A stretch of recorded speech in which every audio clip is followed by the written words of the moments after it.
Recording in progress. Hi everyone, my name is Tanis Soni and my student ID is S4053378. This is my student ID card. Yeah. So in this demonstration, I'll be showing the how I analyze the Windows memory dump file using Volatility 3.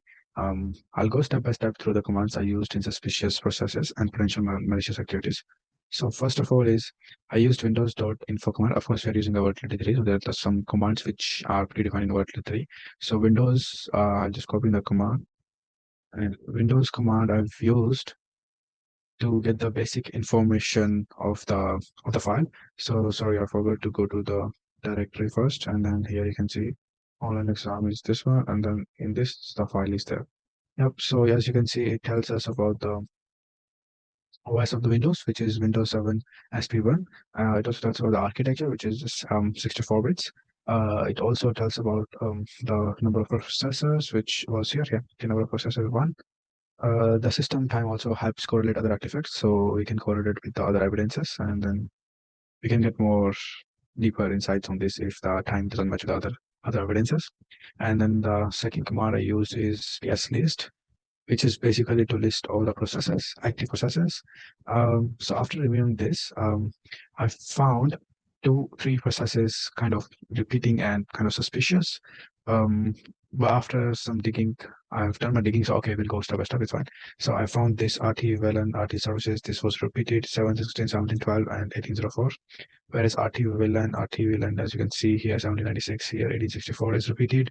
Also, Internet Explorer was done by 3 times, and then this next number looks more suspicious to me. So to continue my um, analysis, I used PSK to recover processes from memory pool scanning.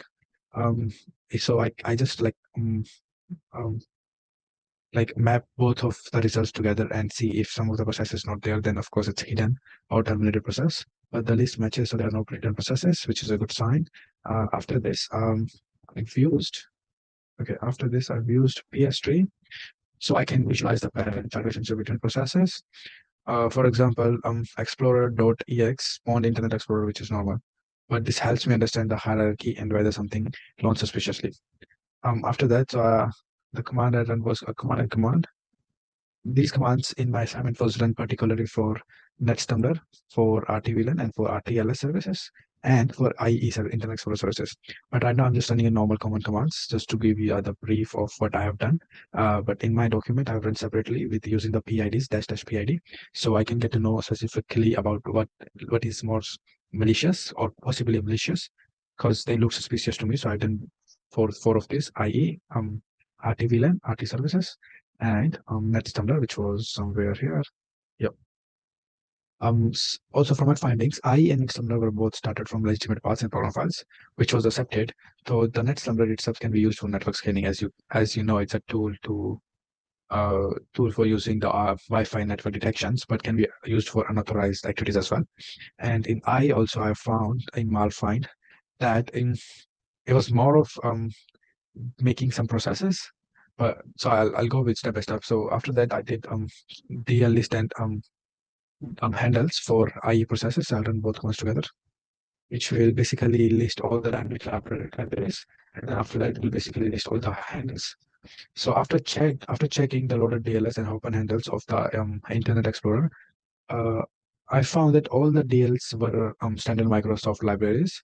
There was no unusual mode restricted, which also suggests that no injected DLS was there at that stage. After that, I ran malfound. I just run one command for now. In malfind, I found 2 activities, 2 page execute read write, which were flagged as page executed read write.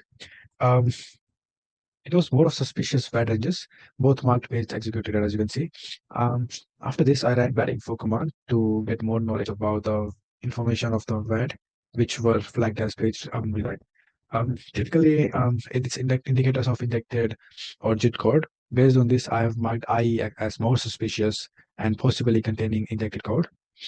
So to summarize my findings, the memory image is from Windows 7 SP1. There was no hidden processes. NetStumbler network scanning tool was running and is contextually suspicious. Can be suspicious, I can say that. And it's more of unwanted program if they don't need it. IE, which had a private RWX memory regions, listed potential code injection. So according to me, I've classified the most suspicious process as IE, which can be potentially risky as well. So in order to conclude my demonstration, I would say the IE was more risky and more suspicious. Thank you.